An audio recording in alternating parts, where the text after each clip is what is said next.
पांडवों का जन्म एक एक वर्ष के अंतराल में हुआ। पांडु के प्रसन्नता की कोई सीमा न रही। सतसिंह पर्वत पर कुंती, माद्री और पुत्रों के साथ पांडु तपस्वी की भांति जीवन यापन करने लगे। समय चक्र निरंतर गतिशील ही रहता है। समय बीतते बसंत ऋतु का आगमन हुआ। एक दिन की बात है, पांडु वन में विचर कर रहे थे। सारे वन पुष्पों से सुसज्जित हो रही थी। उनके साथ माद्री भी घूम रही थी। उसने सुंदर वस्त्र धारण किए हुए थे और अति सुंदर लग रही थी। पांडु के मन में काम भाव का संचार हो गया और माद्री के मना करने पर भी विषय में अवृत हुए और मृत्यु को प्राप्त हो गए। माद्री पांडु के साथ सती हो गई। ऋषिगण, कुंती और पांडवों ने पांडु का दाह संस्कार किया।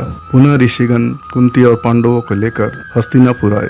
दादी सत्यवती तो दुख और शोक से पागल सी हो रही थी। पूरे राज्य में शोक का वातावरण हो गया। भीष्म ने राजा पांडु और माद्री की अर्धदैहिक क्रिया गंगा तट पर संपन्न कराया। कुछ दिनों के पश्चात वेदव्यास हस्तिनापुर आए और अपनी माता सत्यवती से निवेदन किया, हे माता, आपका अब हस्तिनापुर में रहने का समय समाप्त हो गया है। आप मेरे साथ तपोवन चलें, साथ में अंबिका और अम्बालिका को भी ले चलें। अपने वंशों पे रोना ही आपका जीवन का उद्देश्य नहीं है। तपोवन में तीनों ही घोर तपस्या कर अपने अपने शरीर का त्याग किया। पांडवों के वैदिक संस्कार हुए।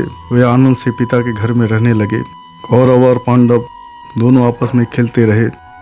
भीम अति बलवान थे। वो अकेले ही खेल में सारे कौरवों को हरा देते थे। सारे कौरवों को इकट्ठा पकड़कर घसीट देते थे। उनमें 10,000 हाथियों का बल था।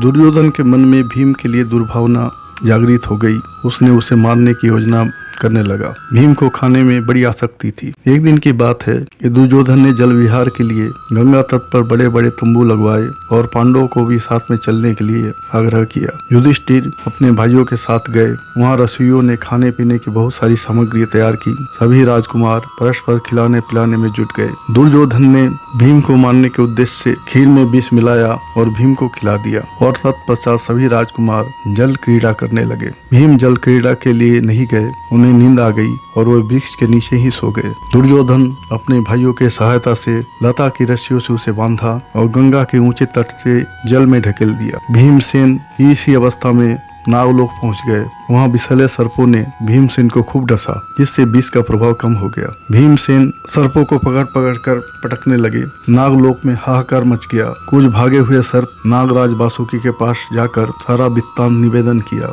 नागराज वासुकी और उनका मित्र आर्यक नाग भीमसेन के पास आए। आर्यक नाग ने भीमसेन को पहचान लिया और कहा, हे वत्स, मैं तुम्हारे नाना का नाना हूँ। तुम्हें भोजन में विष देकर गंगा में ढकेल दिया गया होगा, जिससे तुम नागलोक आ गए। तुम प्रसन्न हो जाओ, तुम्हें यहाँ पे कोई असुविधा नहीं होगी। तुम अपने ननिहाल में ही आए हो। नागराज वासुकी ने अपने मित्र आर्यक के कहने पर कुंडों का रस भीमसेन को पिलाया, जिससे सहस्त्रों हाथियों का बल प्राप्त होता है और किसी विष का प्रभाव नहीं होता। इसे पीकर भीमसेन को सहस्त्रों हाथियों का बल प्राप्त हो गया और विष के प्रभाव से मुक्त हो गए। इस तरह भीमसेन 8 कुंडों का रस पान किया। इधर सभी राजकुमार हस्तिनापुर के लिए रवाना हो गए। उन्हें लगा भीमसेन पहले ही चले गए होंगे। धर्मात्मा युधिष्ठिर के पवित्र हृदय में भीमसेन की यह स्थिति की कल्पना भी नहीं हुई। हस्तिनापुर पहुंचकर युधिष्ठिर ने माता कुंती के पास जाकर पूछा, हे माते, भीमसेन यहाँ आ गए थे क्या? यह सुनकर कुंती बहुत चिंतित हो गई और विदुर को बुलवाया और कहा, हे विदुर, जल विहार से भीमसेन नहीं लौटा। उसे ढूंढने का प्रयत्न करो।